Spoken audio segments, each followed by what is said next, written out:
సాయంత్రం పూట క్లైమేట్ చల్లగా ఉన్నప్పుడు ఇలా వేడివేడిగా స్వీట్ కార్న్ తోటి రెసిపీ చేయండి. చాలా బాగుంటుంది. పిల్లలు మాత్రం మళ్ళీ మళ్ళీ అడుగుతారు. ముందుగా వాటర్లోకి సాల్టు, పసుపు వేసుకొని ఒలిచిన స్వీట్ కార్న్ గింజల్ని వేసుకొని ఒక 7-8 నిమిషాల పాటు బాగా ఉడికించుకోండి.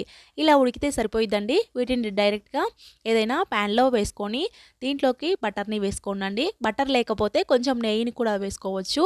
ఇలా బటర్ని కూడా వేసేసుకొని బాగా కలుపుకోవాలి. బటర్ అంతా చక్కగా మెల్ట్ అయిపోయి ఇలా మొత్తం స్వీట్ కార్న్ గింజలకి పట్టే విధంగా ఒక 2 నిమిషాల పాటు బాగా మిక్స్ చేసుకున్న తర్వాత చాట్ మసాలా, కొంచెం కారం, అలానే కొద్దిగా ఉప్పు, మీ దగ్గర ఉంటే చిల్లీ ఫ్లేక్స్ వేసేసుకోండి. అలానే ఫైనల్గా కొంచెం హాఫ్ చెక్క లెమన్ కూడా పిండుకొని బాగా మిక్స్ చేసుకోండి. చాట్ మసాలాని స్కిప్ చేయకుండా వేసుకోండి. టేస్ట్ చాలా బాగుంటుంది. ఇలా వేడివేడిగా పిల్లలకు సర్వ్ చేసి ఇచ్చారంటే వద్దన్నా సరే ఇష్టం లేని పిల్లలు కూడా అడిగి మరీ చెప్పించుకుంటారండి. అంత బాగుంటుంది. మీరు ట్రై చేసి ఎలా ఉందో కామెంట్ చేయడం మర్చిపోవద్దు.